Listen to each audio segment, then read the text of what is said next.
All right, welcome back, everybody, to Power Up with Pride 2020. I'm going to be your host for a little bit. My name is Mirne, and I'm excited to be here. Real quick, everybody, this is Winter Pride 2020 benefiting the Trevor Project. You can actually donate by using !donate in the chat.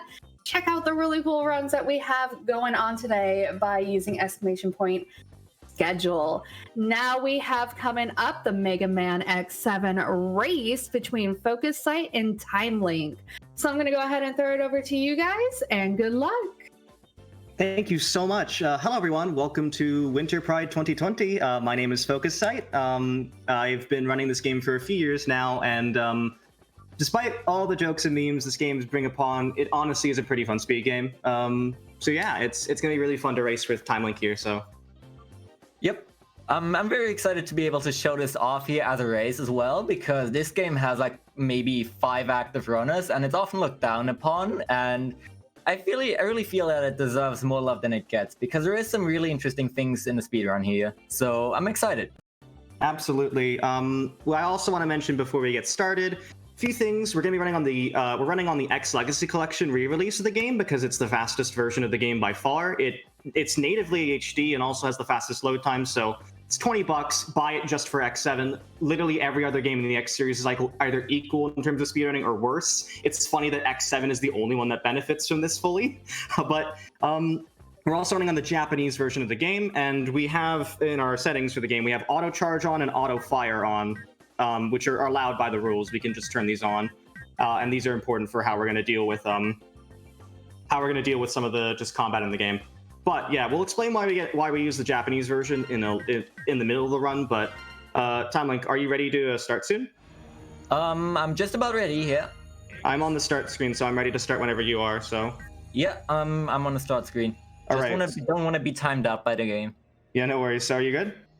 I'll give a countdown if we are. So in 5, 4, 3, 2, 1, go. All right. Good luck. Good luck. So X7, I'll just start with a quick summary of the plot. Basically, there's this cool new boy on the block. It's Axel, and he's like, hey, I work for something called Red Alert. It's a sort of a vigilante organization. And Axel's like, I don't know if I want to be here. After he realizes, oh, there's some shady stuff they're doing. Oh no, my robotic morals. And then he just goes, he decides to escape because of that. And Red Alert basically is like, no, we want you. You have a special power known as copy chip or A-trans. And it's like, okay, we need you. You're a useful member, and you're a prototype of a new generation of Reploid. Please don't leave. And by please don't leave, I mean they're sending something after us to try to get us not to leave. And so we as Axel are going to try to escape. We're then going to encounter Zero and the rest of the Maverick Hunters, who believe that Axel is responsible for something, and so they just capture Axel. And he's like, no, I'm a good person, I promise. And so he then tries to join the Maverick Hunters by showing that he's willing to destroy his own clan, basically. There's a 1-minute summary of X7 for you, if you're wondering. Yep. We have enough time for stuff like that, because this game unfortunately does have a lot of downtime. It's a lot of unskippable cutscenes and text. Text in general is pretty slow. We can't advance it any faster. We just have to wait for every character to print out and then advance the text box, unfortunately. But that is part of why the Japanese version saves a bunch of time. Now we're gonna run across Zero, and Axel and Zero are actually going to be our only characters throughout this run. You do unlock X in this game after either collecting 64 of the rescuable Reploids, or after doing 8 Mavericks, and we're gonna unlock X after doing 8 Mavericks, but at that point he'll be so underpowered, it's not worth using him. We just stick to Axel and Zero. Yeah, for sure. Which is kind of funny. This is the one Mega Man X title where, like, I mean, in X6 you do use Zero a lot, but at least you do use X. This is the one Mega Man X series where the 80% new game category just doesn't use X. But I'm going to quickly explain a trick I'm doing right now. This is crouch slash canceling. Similar to dash slash canceling in the PSX games, if you're able to basically hold the crouch button, and that'll basically allow you to cancel your regular slash and do multiple slashes that way, which allows you to get really quick hits on the mini bosses here. A very useful trick to get used to the timing. It's sort of, you want to make sure you're not hitting it too quick, otherwise you're just going to waste a slash input. But we use it twice here. It's only available in 2D areas. This game is in 2.5D, and it has 3D and 2D sections. So it's really important that you get used to switching control patterns and whatnot. Yep, right here we're going to be transitioning into 3D, so we can't do that anymore. And there is another third D coming up, which I find is the hardest, because we have to do a variant of this called slash-dash canceling, which is also used in the PS1 titles X4 through X6, but I find it's a lot more difficult to get a fast kill on this one here. Yeah, for sure. It's a lot more annoying as well because there's some animation jank with it. Sometimes it'll do like a oh, I'm half health hit thing, and other times like I just didn't have it. It just won't do that. There's also a few bits of cutscene manipulation in X7. It's not like super huge, but it's definitely present. So for instance, at the very end of the wall climb there, you can dash and get to the end of it faster than if you just walked. So very slight adjustments like that are pretty important. Cool. And now we have Mega Scorpio, who is the first boss of the game. I forgot that I was supposed to move. Nice. And so yeah, Mega Scorpio here, very simple auto-scroller section here. Just slash whenever they throw like a little red thing and then go through. Lots of text in the game, which is of course why the reason the Japanese version is fastest, although there is a Korean release of the game from 2003, where the text is technically slightly faster. But fun fact about the Korean PC release, no controller support. You have to play with a keyboard. And I mean, to be fair, the top two runners of this category still play with keyboard. Which is absolutely incredible. I could never do that. I'm using a Switch Pro controller. Yep, we both are. I've never played this game with a keyboard, and by God, I am so scared I could to. not imagine doing so. But big respect to those two. Yeah. So anyways, we want to hit this enemy's head, because the head is the only part which we actually lowers the health bar. There are other things you can target, but they just waste time if you hit them, so you don't want that. And with that done, that's the intro stage. Very simple intro stage, and in X fashion, you always have an intro stage. It's, you know, take it or leave it, whatever you have. I was pressing the wrong button. Woo! Good start. Menuing in this game is hard because it's slow and then gives you a lot of prompts like yes, no on almost everything, and sometimes you need to press the top option, sometimes bottom, sometimes you need to menu, sometimes you don't. But yeah, now we have a lot of downtime because the game introduces each Maverick on the stage select individually, and it takes quite a while.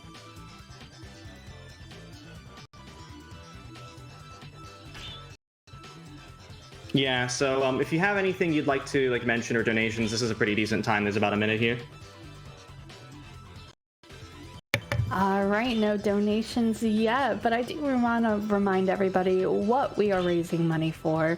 We are raising money for the Trevor Project, which is a leading national organization providing crisis intervention and suicide prevention to lesbian, gay, bisexual, transgender, queer, and questioning youth. You should definitely check them out at www.thetrevorproject.org to access their services and find more about what they impact, or, you know, to donate.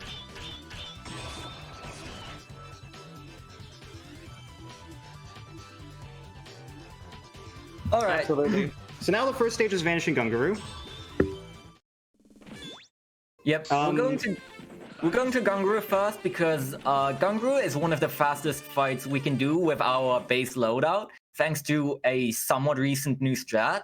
And his weapon, the explosion, is one of the most powerful ones on bosses. So it's really convenient to go here first.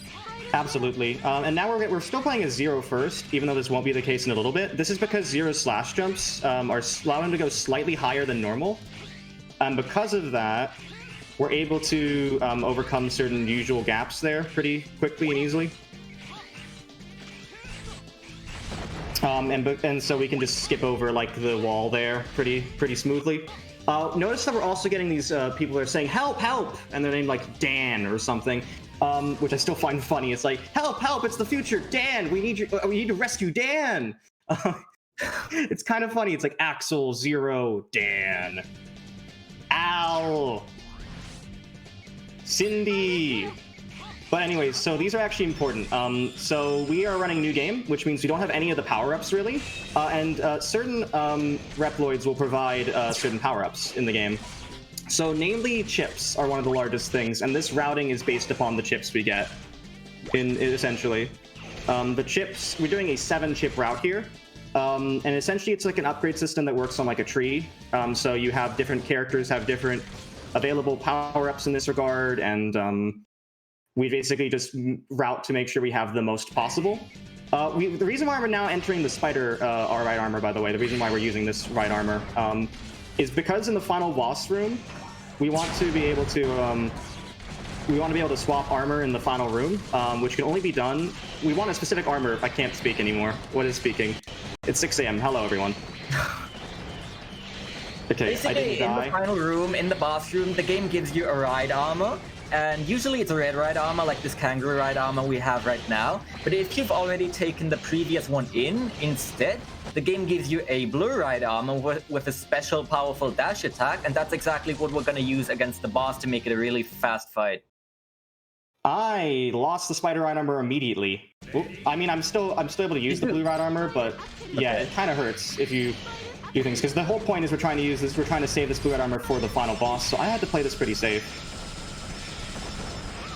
Otherwise, I may lose everything. So let's see how this goes. You do get a full heal on the blue ride armor upon entering the boss fight, which is good. But yeah, you do not want to lose the blue ride armor. You absolutely want to take it into the boss fight. You'll see why in a bit. It's pretty slow. It's basically this special attack I'm doing. I'm doing the special. So there are 2 attack buttons in X7. There's the special attack and the standard attack. And the special dash attack is super powerful because it destroys things almost immediately.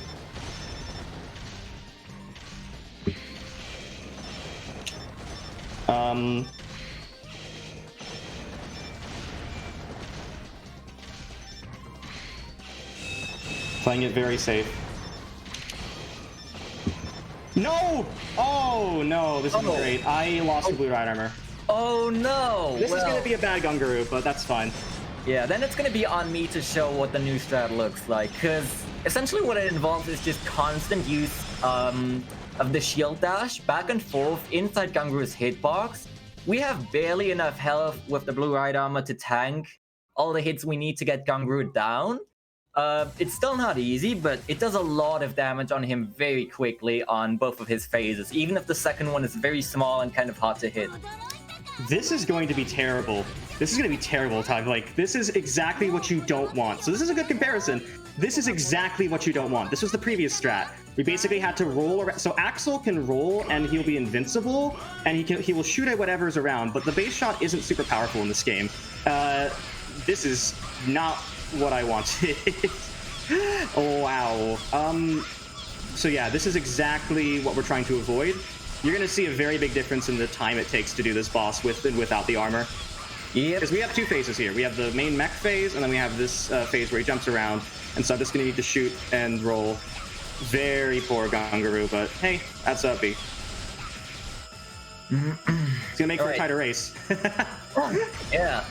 Because the thing is, TimeLink is running on Switch, and I'm running on PC. The PC release, just the Switch release is somewhat laggy at points, unavoidably. And so I'm trying to... the PC release is just better if you have a decent PC. There is an in-game time, but we don't use it because it's very inconsistent. Like, I've had runs that inverse RTA. Gungaroo, even though it felt better, but whatever. You just finished it? Huh? You just finished it? Yeah. I am still fighting him. Oh boy. So this is exactly what you don't want. But I don't want to die either, because if I die, I had to restart everything. Ooh. I'm gonna be getting my first health and weapon upgrades here, and 2 CD upgrades that I can invest into a character. And I'm going to invest them into speed for Axel. What we're after is the 3rd upgrade in the speed tree for Axel, because that's Hyper Dash. And that allows us to move through regular platforming stages a lot faster. So we're basically building Axel to be our speed character, and then Zero to be our boss tank character. Yeah, our tank, for sure. Yeah, that's a good contrast in showing you how vital that strat is. I found it and I failed it. Smile. So yeah, man. it's sorry. rough if you fail it. It's fine. It's good. It's good. It'll make for a more energetic race, I feel. Yeah, so the chipsets, the reason why we also only get 7 is at most in each stage there's 2. There is 2 in each stage for a total of 16 throughout. We're getting the most convenient 7, arguably, because if we got, like, it goes, essentially you can get, like, we're trying to avoid as many rescue lists as possible. Because the rescue list is going to pop up and show, like, oh, your total stuff. And that's something you don't really want in stages where you don't need to collect Reploids. So at the end, in, like, the mid-game, we're going to try to avoid as many Reploids as possible. Since that will be the best thing we can do. Since that will skip both the chip screen, obviously, and also the list of Reploids you've rescued. And so it's just a time saver that way. Also note that Alia often makes the default option in these is often no. So if you collect no, that's a time loss of 20 seconds in some areas. Right, So yeah, we have Borski now. I'm going for Right Borski right now. This is another stage we can do without time loss because it doesn't benefit from Hyperdash at all because we use this vehicle right here.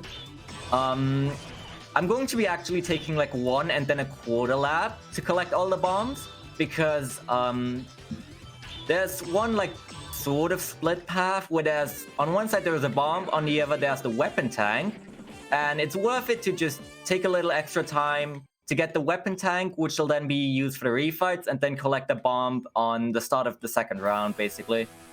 Absolutely, yeah. I use the D-pad here as well, because the D-pad, this is very slippery. It might not seem like slippery, but it's like ice. This section here, it is very frustrating. And if you miss a single bomb, you have to go back around for it, so it's very, you want to be cautious more than anything. I didn't say as I cruised through everything. It's really easy to miss something and lose like 30 seconds. Yeah, and that's the Borski experience. Yep.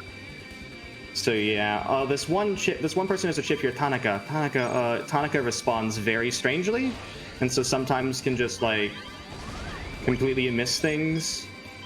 There we go. That's the bomb I want. So you need like, we're also collecting some to get weapons. So some Reploids provide weapon energy, some Reploids provide health. We need some weapon energy to get 2 explosions worth out of Axel, because the weapon energy we get, the power-ups there, just increase our weapon energy for all weapons. And explosion takes a decent amount of your weapon gauge. So extending that by getting 4 power-ups by the end of Borski will allow you to do 2 explosions by the start of Tunyon. Which is super useful. This is the move explosion, by the way. And there's a special attack for this, the G launcher, but the G launcher itself is also more powerful than your base shot. So it's so Axel, unlike X, doesn't get like charge shots, he just gets guns, which is kind of funny. It's just like, how can we make this character different but the same? Give him just a different gun. Perfect Borski pattern, though. I had a perfect Borski pattern. Borski is one of the more RNG intensive bosses. You also want to get hit enough, because I didn't mention this, we did get hit intentionally in Gungaru's stage. Largely because there's this thing known as the Hunter rank, which is really useful in stuff like X5 and the Zero series. It's like actually important for the routing. For this stage, I got a sub 2, nice. For this stage, you want to basically, or for this game rather, you want to avoid all rank upgrades whatsoever. And rank upgrades are calculated based on time through the stage, enemies defeated, and damage. The easiest of those to control is damage. So just get hit. Do you guys have a quick second for a donation? Sure. Absolutely. All right. Thank you so much to Willow for that $20 with the comment saying LGBTQIA+. Woo. Supporting charities mean the absolute world to me. Anything I can do to help. Thank you so much, Willow, for that donation. Every little bit counts. And back to you guys. Sweet. Thank you so much, people. Make sure to keep on donating if you can. We're now going on to Tunyon. Woo! Yep. Everybody's favorite stage. Everyone's favorite stage. So the reason why we use the Japanese release is twofold. Not only is text faster, but if any of you have played the US release, which is a decent amount of people here, you'll know, like, oh, this seems a lot easier than I remember it being, or you seem like, oh, these bosses are being cleared a lot faster than I remember. You're not seeing things. The Japanese and international releases, so the European and Japanese release, actually have like standard damage tables. For some reason in the US release, they decided to make everything half as powerful. So everything is twice as weak in the US release, which isn't the case in the Japanese or European releases. So while the Japanese version saves time on text, it also saves time compared to US because the US version is gimped. I was told it was because of game rentals, but that doesn't make sense, to be honest. Okay. If you mind if I cut in? Yeah, go right ahead. Because I just defeated the mid boss, and this is like one of the worst luck points in the game. You are guaranteed like an attack at the beginning, then it can retract into its shell or do more. But once it's retracted once, then when it comes out, it has the option of immediately going back in and doing that for as many cycles as it wants. And every cycle you get loses like 20 seconds, so you can have a really bad time on that boss. I got a 2-cycle. Which was nice enough. Yeah, I also got a 2-cycle. So alright, sweet. And now we're coming up on Tanyan himself, who this is like the most notable lag point on the Switch version. You'll see when he spins around here with his Volt Tornado. It's going to lag quite a bunch, but we want to get Pallet Fire in while he does his 3 rotations around the arena here, and then finish him off in the middle with 2 explosions, which is deceptively difficult, because the position has to be somewhat exact.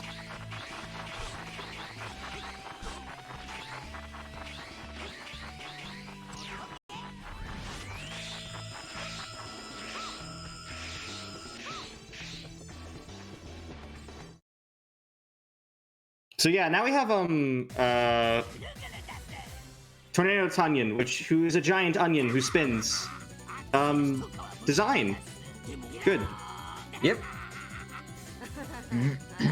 In order to get the full explosion hits on Tanyan, you need to be quite close, but you can't be hitting his body. You want to be hitting his onion rings at the end, because the body will inflict this giant knockback that completely knocks your character over, and then you just lose time, and you might not even get this fast kill.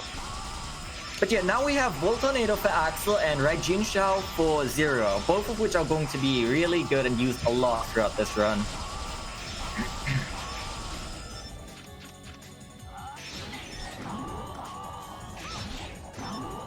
We're also going to be getting, with the upgrades we got in Tanyan, we're going to be getting double and triple barrier for Zero, which double and then triple his iframes. That's not the right one. Oops. I'm gonna need to redo that. But they double and triple his iframes respectively. And please, can I menu? They double and triple his iframes respectively, and this is going to be very useful on a lot of the bosses because we basically have to put ourselves inside them in order to get really good damage with Red Jin Shao. Because it's like, you're executed by pressing special attack while dashing, and you create a tornado. And then when you're like inside the boss's hitbox, basically, you can get double and triple hits. And the weapon already has really good base damage, so it's a very good way of defeating a lot of the bosses here. Absolutely. Also, I'm sorry. I don't know if it was the word gimped that I said. I didn't realize that was not a proper term. Whoop. Where are we at? Oh, Falco. Yeah, Falco. Forgot we have Falco now. Yep. Oh, Falco. At the start of Prorang here, there is a slight cycle skip that you can do if your movement across these first planes is really smooth. It doesn't even save much time, and it's pretty risky, so I don't think I'm gonna go for it here. But essentially, like, you would switch to Zero right here, and then you can slash jump onto this plane, and then from this plane onto the next green one if your movement is really solid. Yeah, I don't do that because that scares me. Dying It is really scary. I died Dying to in it in practice stage. just earlier. Yeah, dying in this stage, especially this first section, requires you to redo the entire intro again. Yeah. This is one of the most costly places for a death for sure.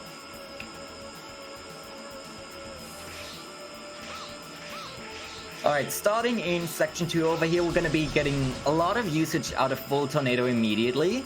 It creates a tornado that, at first, it remains in position a bit, and while it does so, it gets a lot of great multi-hits. So we're going to be using it on both of these cannons here, and then the mid-boss that comes right after to hopefully destroy them very quickly.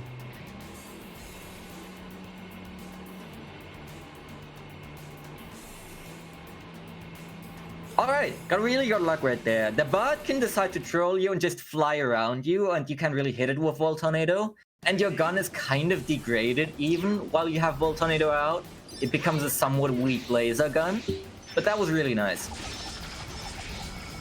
You can also get the bird to stand near you sometimes, like attack you, and then it'll be destroyed that way, but it's a little bit annoying. This is a really close race, actually. Yeah, thanks to the Death and Gunguru. Yeah, thanks. Thanks, Gunguru. There's a little nice skip coming up here. So there's a really weird bit with Axel that basically, if you, or any character, if you dash against a wall, then fall off, you actually won't, when you air dash again afterward, you won't actually have, you'll actually have normal fall momentum, which is not normal for the air dash. The air dash sort of pushes you in the air, and then you like fall like a rock immediately after. With this little exploit, we actually can air dash and then fall with normal falling speed, which allows us to cover that gap I just did. Also, this is one of the shorter... this is much shorter than... this is like one of the shortest cutscenes in the entire thing. Every boss has an intro cutscene, and it actually depends on which character you're joined in as, what text will be shown, how long it is, etc. Alright, that was Krorang. That was not much of a showing right there. I got quite nice luck. I was able to do a couple grenade launcher shots to start off, and then every boss has like a certain health threshold. It's usually half. When they go into an invincibility sort of phase and don't take damage. So I was able to use one explosion to put him inside that, and then the other one to finish him off. And so it went really smoothly, but Krorang can do a lot worse as well. He can go back into the background, and that's really annoying. And he also has a bunch of nasty attacks, most of which inflict the big knockback. But yeah, now we're going into one of the tougher stages, probably, as far as health management goes. And that's Stone Kong. Because there are just a lot of enemies that we don't really have good ways to get around here. They all do a lot of damage. Since this stage is decently far in, we have a good bunch of health now. And we can also still pick up a lot of Reploids along the way just for health purposes, because each one heals you a little. Because we also need our last upgrade in this stage. We've gotten 6 so far, then we completely skipped out and... Hello? We completely skipped out in Krorang, and this is where we're gonna get our 7th. All right, do you guys have time for another donation? Yeah. Absolutely. All right, thank you so much to 9boat for that $60 donation. I just want to remind people that we have a few incentives, a couple bid wars going on. So for the next one is No Straight Roads. You get to choose the voice acting. After that is Neutopia 2, where you can name the hero. But thank you so much, 9boat, for that $60 donation. Back to you guys. So we were mentioning here in seriously, that's a lot. Wow. Thank you so much for supporting the Trevor Project and this marathon, honestly. I'm really glad to see this marathon getting a lot of attention. You guys deserve it. Yeah, so the thing with Stone Kong, and I really have to thank TimeLink here. TimeLink decided suggested a route change, because every single boss gives us a health and weapon upgrade as the character we defeated as. And we've defeated a lot of bosses as Axel recently, so we actually have enough health here to not necessitate like a switch over to 0 or anything like that. Yep, I did mess up quite a bit, and I still had to switch over to 0 just for safety. I also had to wait on one of the moving stones a lot, but I'm through now, and we're facing this interesting mid-boss. The old strat for this was quite a mess, but now that we have Volt Tornado early, we can just kind of do this, and we're done. And then we're going to Stone Kong, which is going to be our first boss with Red Jin Shao usage. So that's going to be interesting. We also get to see the first bit of use of possibly the most broken set of chips in the game. Like, absolutely the most broken. Which is Triple Barrier. Triple Barrier is, we give it to 0 because we want 0 to be our tank. Triple Barrier gives us triple the invincibility frames. Yes, triple. 3 times. Which is out of this world. It allows us to do a lot of stuff, as we're going to see here. You can just stand in the boss and wail on him until he's defeated, and bam, there you go. Yep. Sweet dreams. Alright. So that concludes Stone Kong, and that gives us, like I said, our final upgrade. We're going to put this into Special for 0 again. That gives us the final upgrade of that tree, which is Master Saber. And that just makes our special techniques even stronger. That does include Red Jin Shao. Yeah, it's really... You remember how I was saying... TimeLink, hey. Yeah? You're your friend, right? Remember how I was saying Stone Kong, I've been getting consistent 230s? I got 230 again. Oh my goodness. I got a 243. So that definitely even things out a bit. Again, in-game time isn't super consistent, but we can still use it as like a... You can use it usually as a personal indicator of how well you've done, but like on different platforms, it like changes. So for instance, I had a time once for a marathon where I got like 30 seconds behind RTA, but was 30 seconds ahead our IGT compared to my PB, which was very weird. But yeah, now we have Anteater. An Anteater is a bitrate killer. Yeah. We like to say. Exactly. This is actually one of my favorite stages, though. I love Anteater's stage. It's very fun and very fast-paced. You pretty much just use Axel the entire time, and it's one of our only major instances of a glitch in X7. This game doesn't have many, honestly, but there's a slight one we're going to see at the end here. So yeah, Hyper Dash is super fast, and if you run New Game Plus, you're going to feel the experience of being able to dash super fast and also just walk through everything. Yep. So super short. Yeah. Honestly, a lot of the time in X7 is actually in menus, but we were cool with it. We love this game, and so we'll play it anyway. Yeah. It's even slower on the loads are very, very, very slow on PS2. And even the Korean PC release has slower loads, although it's not that much worse than currently.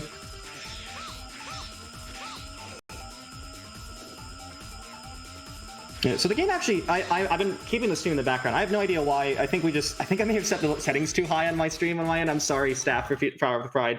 But yeah, the game actually does run smooth 60 FPS generally. Just sometimes it's hard to capture that together, but I remember. Oh my gosh, TimeLink, the GDQ race. You remember that everyone had a different frame rate? Oh yeah. I was streaming at 60. Yeah. Papa was streaming at 30, and Tsukimos was streaming at 15. Oh yeah, it was very visible. It was very interesting to watch. My friends noticed it as well. Yeah, we have Snipe Anteater here.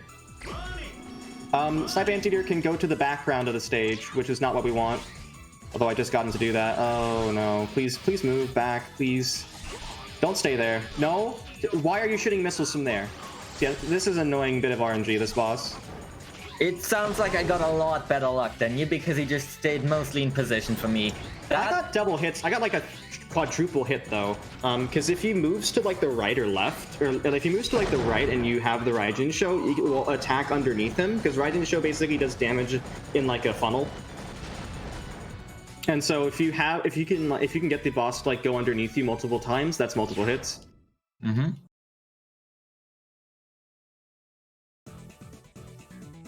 But yeah, unfortunately, this game is relatively luck heavy. There is a lot that really just depends on what kind of patterns you get from various bosses and mid bosses.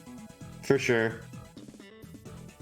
Especially the final boss. You can have a really good run and then Sigma can ruin your entire day. Yeah. So next up is Warfly. I love Splash Warfly's design. It's my favorite designed Maverick in this game. Oh, I love it. I don't know why, but I love it. It's definitely most in line with all the previous games, I would say. Yeah. But yeah, this is just mid bosses the stage. We have 3 separate mid bosses, and the first one is a thing of beauty. The first one is a thing of beauty. So they have this entire fleet, Red Alert. Don't know why they have an entire fleet of Navy stuff, but sure, that I'll buy it. Yep, Robot Mafia having their own military. Yep, that makes sense. They saved the best weapon. They won on you immediately. The best thing they could possibly think of. A platform with a plane glued to it that spins in circles. An absolute thing of beauty.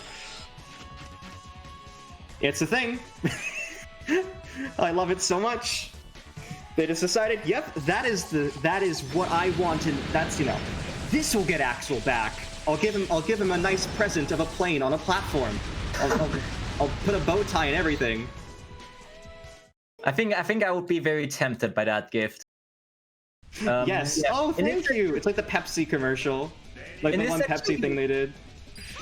We get a sub tank in this section, which is going to be pretty important for the late game, because we're gonna be using damage boosting a lot on the various later bosses, and even with triple berry and whatnot, there is still a lot of danger involved. For sure. Do you mind if I talk about the third mini boss here? Yeah, sure. I've done the science for this. I've crunched the numbers, and the best thing to do to be fast is to wait here. So this is the humanoid bridge. Essentially, in order to defeat it, you need to defeat all these turrets that are around, but it will actually spin the turrets around in a circle if you don't destroy one of them. So I'm just going to shoot 1, 2, 3, 4, 5 here. And I'm going to use the missile here to destroy the ones in the background, and then go over here and destroy these. And that will allow me to get a 2-cycle consistently. Which is 2 cycles, basically just destroying all the things. Ooh, actually, that was a bit slower because I did that too early. But there we go. So essentially what I'm trying to do here is use Snipe Anteater's weapon, Snipe Missile, which basically homes in on things sometimes? Kind of? Maybe? Yeah, when it likes to. Unfortunately, it's not always in the mood. Yeah, so the science. It's very weird. And now here we got this final platforming section. I'm not gonna be able to do the explosion strat because I'm too low on health. But yeah, notice that since we've gotten all the chips we've wanted, we're actually trying to avoid every Reploid, because getting even one Reploid or having even one Reploid die, either of those two, is actually going to cause the screen to come up anyway. So you're trying to avoid getting the rescue list to come up whatsoever, because if you get it to come up even with one, it's a 6-second time loss. Yep. So instead of Axel strats on this boss, we're going to switch straight to 0, send Warfly into the water with his weakness, which conveniently is Red Jin Shao. But that also means we can't really use it on this guy because we give him ages of invincibility time with it. Later, like that in the English release. So instead, we're going to do a little AI manip here, which is quite nice. There's this nice corner over here, and I can just slash at him forever and stay in here, and he will not go back in the water if I position myself properly. And then we wait until we've destroyed enough of the health bar to then do one more special attack. There we go, perfect. Yeah, I didn't quite hit the spot twice because I walked too far forward, and then Warfly just walked back into the water. Yeah, that's how Warfly be, though. That's what Warfly does. Yep.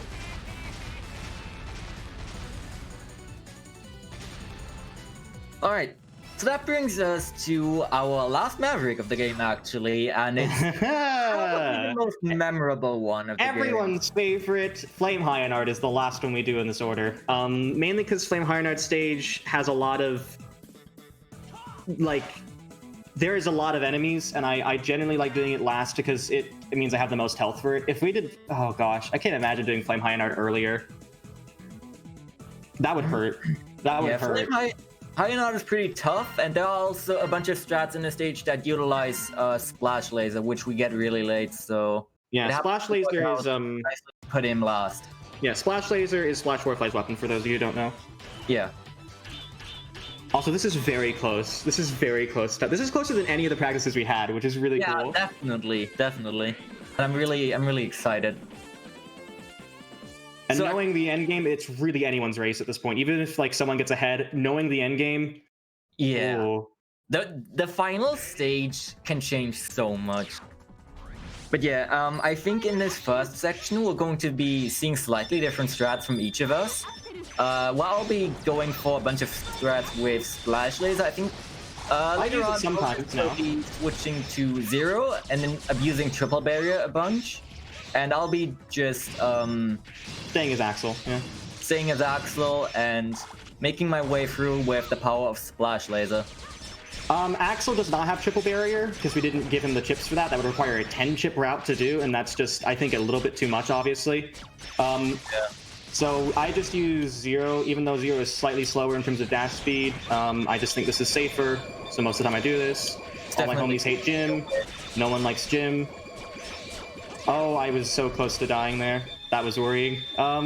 So those, the dragons there, they actually do knockback damage, and if you get knocked back, like where I almost was, I would fall into the lava and die and have to do that entire section over again.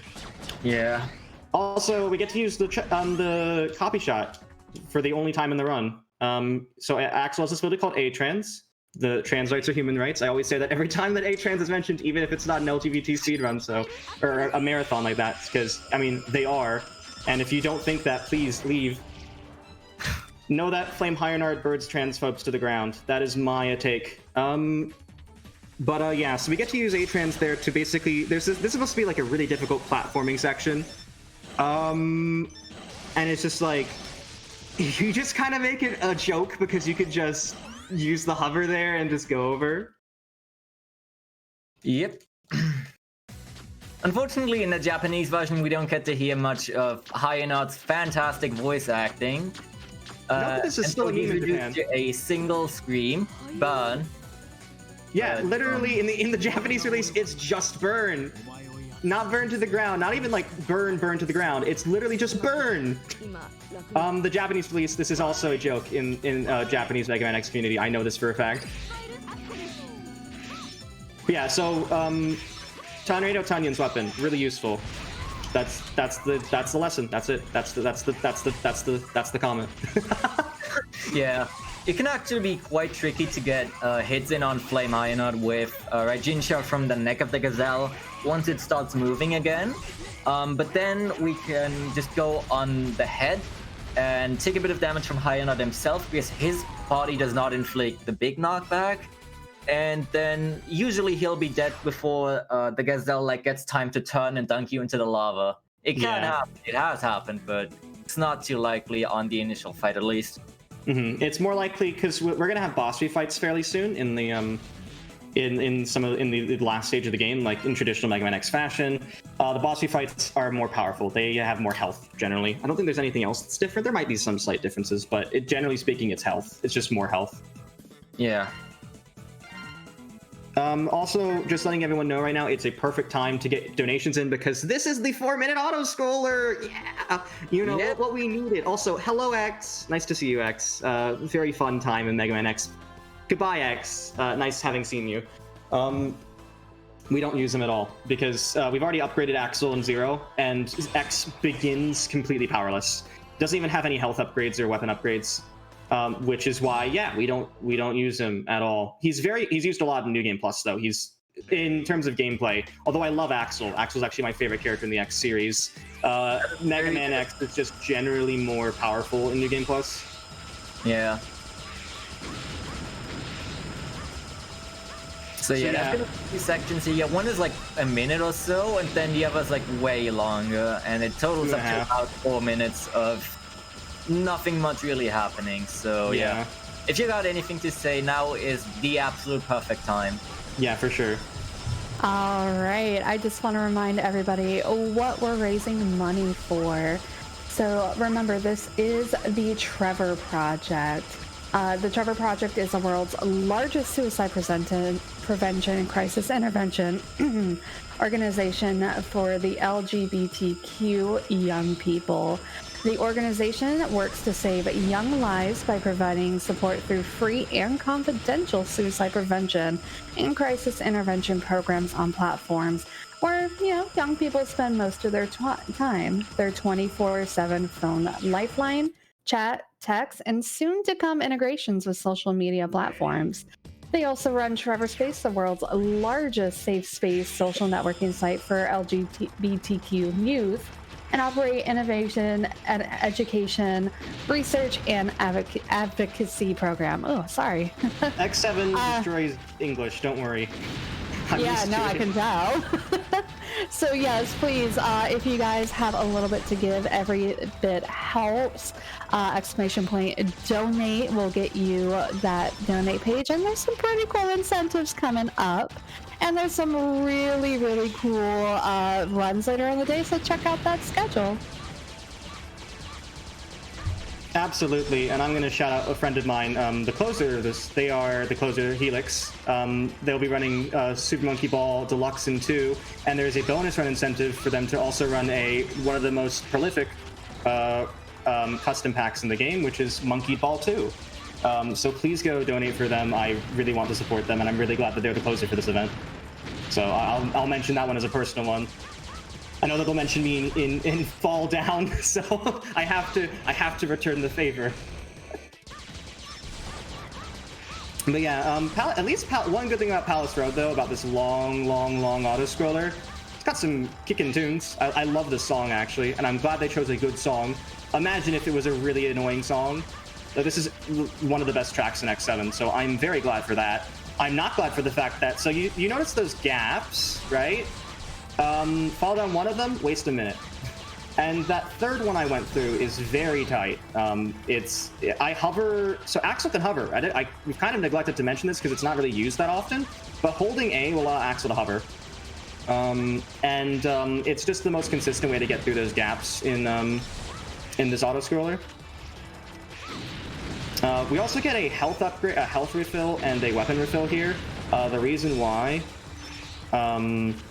that's really important is we've gotten the health, we got the sub. What happened? I missed the health refill. Uh-oh. You'll be good.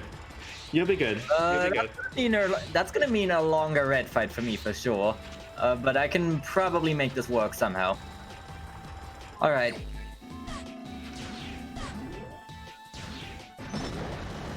So yeah, that was an auto. I was worried for a second, TimeLink, that you died. No. I actually don't. I don't know what's worse, but I can probably back up red decently well since I have done so once. Oh man.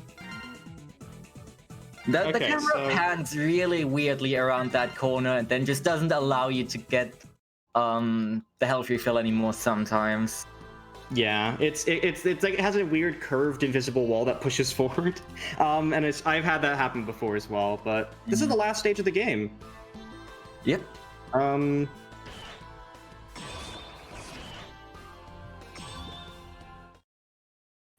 so we're gonna use triple barrier once again here. And also the slash jumps to get extra height to allow us to skip through these rocks. These actually are undefeatable, and they will give knockbacks, so it's better to use a well-timed execution like this to skip through them and go like that. The one time the bats are useful in this game. So I've just entered the cutscene for red. Don't know where you are, TimeLink. I'm just entering the warp for red. But yeah, my red fight is going to be a lot tighter. because I'll be using Zero and his Regine Shell starting out, and then eventually he'll run out of health, and my best bet will be to fire from a distance with Axel, which is rather slow. But yeah, so the reason that was so important is because it fills our sub tanks as well, no matter what health you're at. For sure. And so yeah, this game is actually quite generous compared to earlier X titles. It has like infinite retries and other useful tidbits like that. But yeah, I'm gonna show the strat as I guess it's usually done. Red is not fun. That's one thing about Red. So Red will spawn in this 3x3 grid for the first half, and there'll be no indication of where he is. They'll just appear in some aces, like there. Just appears. And then he'll do a tornado attack. The whole point is trying to get him to halfway, and then he can appear anywhere. So he can even appear, remember the starting platforms we spawned from?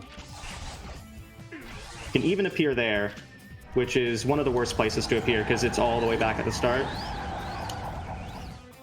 Okay, where is he? I think this should be good. This is a decent red. Well, it depends on where he spawns here. Nice. Very good. So yeah, red is... Ooh, if you get a bad red, it stings. Yep. This makes up for... Okay. I barely survived and did not have to use Axel. That's very good. Nice. I rarely get that, actually. Okay. Cool. All right, can I read a donation real quick? Absolutely. Yeah. Go right ahead. All right, I just didn't want to interrupt too much. So thank you so much to SuperMatt369 for that $10 donation, saying, let's go Focus and TimeLink. Good luck with the rest of this run. Donating to help support the cause and to get a little closer to the extra monkey ball run by my buddy Helix. Keep up the good work. Thank you so much, SuperMatt. Yeah, Matt's a good friend. Although... he's also a great artist, but then he uses his powers for evil by only drawing cursed content. Like, drawing Helix as Funky Kong. That's not something people should do. Oh, I'm sorry. I had to, Matt. I had to call you out. So I'm actually doing a fairly... there are so many ways to defeat the enemies here. I use a method of snipe anti-do's weapon, snipe missile. Basically, the missile homes in on enemies, and so if you get it like an enemy to turn like the mechaloids here do, it'll do multiple hits. And so that's really a really nice way of chaining those hits.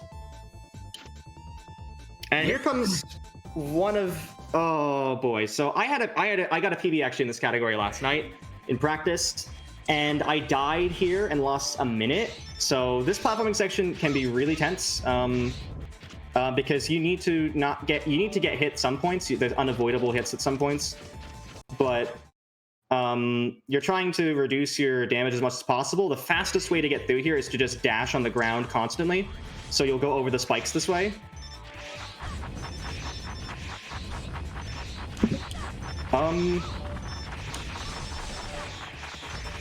Okay, I'm gonna use the sub tank I have. Just to be safe. Last time I didn't and I died, so I'm not going to risk that again. Yeah, I already used the sub tank at the end of the mech section usually. It's almost necessary with how much damage boosting we do here. What method did you use to defeat the mechaloids, if I may ask? A combination of snipe missile and then at the end splash laser. Okay, cool. And now we get on to the refights. Hooray! Refights are a tried and true tradition in the X series, of course, and so. I think we both do slightly different orders. Yeah. So I'm going to start with Borsky. Use Explosion once. And then once I get that, I have the weapon tank, so that allows me to do 2 more explosions. Oh, I got punked! No. Don't get punked. No. And then this move. So likewise, I'll be starting with Krorang, and the weapon tank also benefits this fight quite a bit, because instead of just like a couple grenade launcher shots, then explosion, we have 4 explosions now, and we can make full use out of all of them, and if the patterns line up correctly, then we can get a lot of damage in when they... oh, well, Krorang in particular when he just stays on the ground here. So that was a quite good refight. But yeah, as mentioned, they do have more health now. This makes some fights quite tricky. It's the most. I think the most egregious case of that is is Gungaroo. Although I had the full Gungaroo experience this run. The Gungaroo refight is outrageous. Oh, this is not a great. Okay. This is not a great Kerrang. Okay, this is definitely a Kerrang. Oh, I almost died in the dumbest way. This is, yeah, Kerrang! Kerrang can just sometimes go back into the background without any warning. And also you can get side explosioned. Because this game is still in 3D. So even in 2D, if you shoot, like, time it just wrong, it'll then shoot into the background. I had a very interesting Borski for sure. Now it's onto Hyaenod, and then that's the point where Zero starts taking over these refights. Because Axel starts this one out, and then Zero finishes it. So it's convenient to do the Axel fight first, and then all the Zero fights. I just jumped around the weapon thing, like, several times. I was just like, I'm gonna pick it up. I'm gonna pick it up now. I'm totally gonna pick it up now, right? You know, this is how I'm gonna pick it up. We're gonna use Splash Laser on the legs again. And then I'm going to go over here, swap to Zero, hold forward on the D-pad so I can lock myself into position and just wail on the fiery boy. I got hit. I got the big knockback from a missile, so that's gonna make this a little dangerous now, because soon the Gazelle is gonna turn. And if it does so while I'm immobile here, it's really easy to die. Fortunately, I killed Hyena just beforehand, so that was good. So yeah, one important thing is that even if you succeed... Huh? TimeLink. TimeLink. I can't continue the game. What? What happened? What? No? What? Huh? Huh? What was any of that? I'm not watching the stream. What the hell is going on? Zero just stayed in place for 15 seconds after I defeated Hyaenard. What? Huh? Okay. What? Never happened. It was like, I'm gonna have to reset. I can't continue the run. Literally, he just stayed there. What? The game wants a close race. This is what this game wants now. This game wants a close race. Alright. I'm here for it.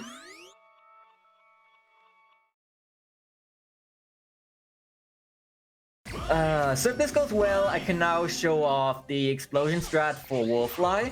We now even have 4 explosions, so instead of just regular slashing Warfly, we're gonna right Jinshao him once, send him into the water, move over to the other platform, switch to Axel, and then chip off most of his health with explosion, and then finish with right Jinshao again.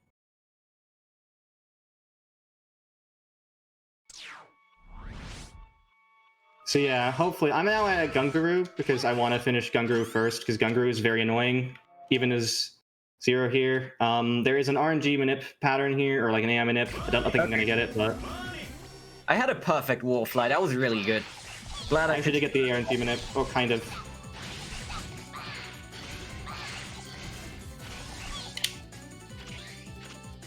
Yeah, this is the Gungaroo experience. Gungaroo can jump around at random, and it's very annoying. You can get the RNG lock sometimes. Might have to use the health upgrade, health tank. Yeah, no shame in doing so. Because we get like a big weapon refill for our weapon tank and the big health refill for our sub tank after every single refight. So this game is really generous in that regard. This is going to be a very close TimeLink. Yeah. I'm really excited. I've never had Zero just go like, nope, not gonna go back. It was 20 seconds. Like, I've never had that. I don't know what happened, to be completely honest. Yeah, I have 3 up. I just entered my sixth one. Yeah, I'm fighting my 6th right now, which is Anteater. Okay. But he's not giving me the greatest of luck. So yeah, now I have the laggy Tunyon fight left, and then I'm gonna take on Gungaroo himself, which... Ugh, Gungaroo. I don't think I have fast Tunyon. I'm doing Tunyon right now. You can see the difference between Switch and PC here. Yeah, I missed Fast Onion. Oh well. Oh, dang. I'll see if I can get it, but for me, it's very tight. You want to get it such that you don't have this pattern here. This what's it called? The desperation attack animation.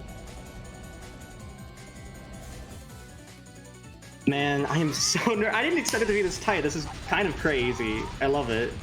It's great, yeah. I shouldn't have done that fight. I decided to do more. I can't. Brain gone. Brain empty right now. Oh. I didn't quite get the Fast Onion either because I missed the final double hit. So that's gonna be... Yeah, okay. I exploded the wrong way for Warfly. Well, that just leaves Gungru, so I'll see if I can get the pattern lock, or if I'm just gonna have to flail around with Gungru.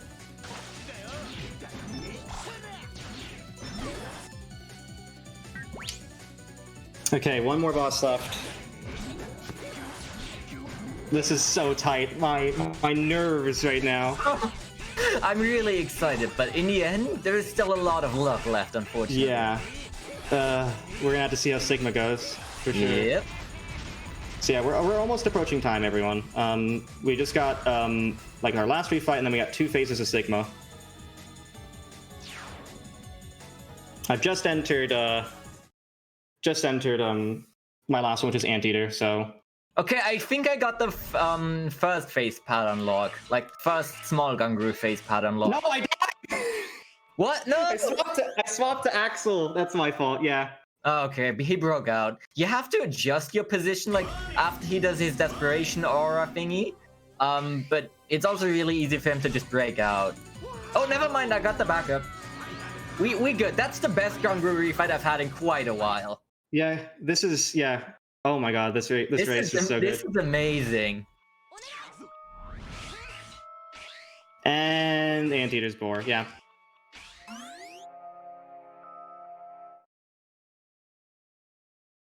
Alright, so that's the refights. Don't even need to heal because we get an auto heal right here. And now we're approaching Sigma.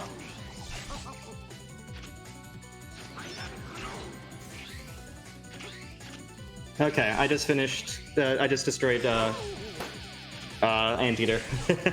All right. So that's my final refight. Oh man. Also, Zero just slashes Axel for some reason. Fun. Also, X is there. Hi, X. Yeah, X is there. He somehow made his way into the red and this cutscene. Yeah, so Sigma 1, basically what we want him to do is just stay exactly where he is at the start and only use his gun up and down and up and down and up and down. Well, and that's it. He can also go into the background and waste a lot of time. It's really all just up to luck. But optimally, he just stays there doing exactly this for the entire health bar.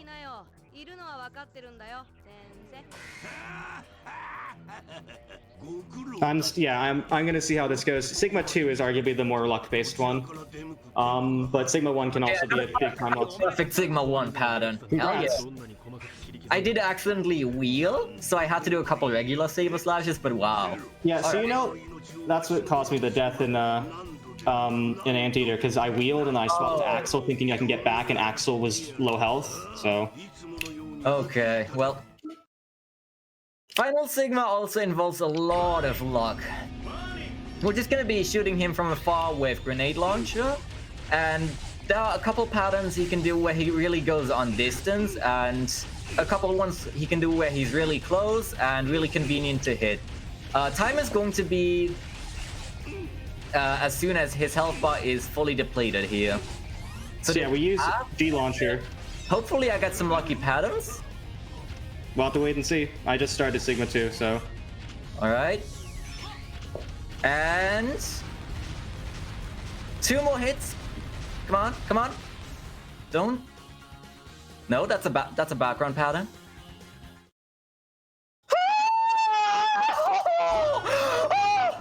Okay, what? I'm alive. I'm alive. Help. No. Are you okay? No, not really. Time! Congrats. What an ending! I was so close to dying right there. I'm not done yet myself, I but need to I have calm down. appreciated to calm down. Yes, What was congrats, that? TimeLink. I almost fell off the platform. That's a mood. Ooh.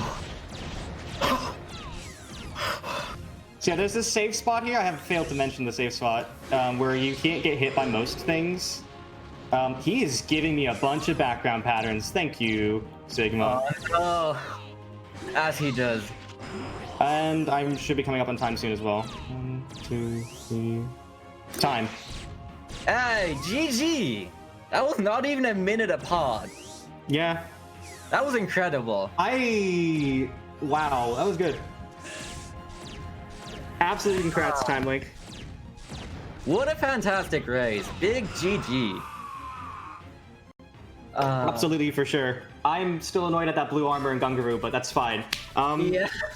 We all definitely had our mishaps, but in the end, all of that just made it really close. Absolutely. And I don't think any of us ever got terribly screwed over by luck, so that's good. Yeah. It's a fun game, honestly, to run and race like this. And you know, it can definitely be. If you're going for a higher end time, it can be a bit stressful because the RNG is such a factor in a lot of things. We actually had pretty good Sigmas, to be honest. The Sigmas at the end were pretty decent. We really. In practice, I lost full minutes to Sigma. Yeah. Same. Yeah, on my end, that's a GG to both the 102.33. runners. I should check my in-game time though. We always do this, even though we add in-game time, despite the fact that it's like I think TimeLink's probably gonna be like a minute ahead me in in-game time. Well, we'll see, I guess. Because Switch for some reason has a faster in-game time than the other versions. Yeah, I was at 47.23. more real time than other versions because of loads and stuff. Let's save here. Why not? 45:49. That's over 90 seconds faster than my in-game time. Wow. Okay. Again, yeah. it's not really reliable because the two different versions, the in-game time is super weird. Pausing adds to in-game time, but being on the main menu doesn't, which is really weird. So we don't use in-game time for that very reason. But yeah, that was very good. Yeah. I just want to give a few shout-outs to a lot of people in the X community before we go. Papat, Sukimos, as some of the main runners of X7. Very good people, and I've really been happy to learn this category and this run with them. I also want to thank you, TimeLink, for being here. He was the one who suggested I join this as a race, and that was really fun. Absolutely.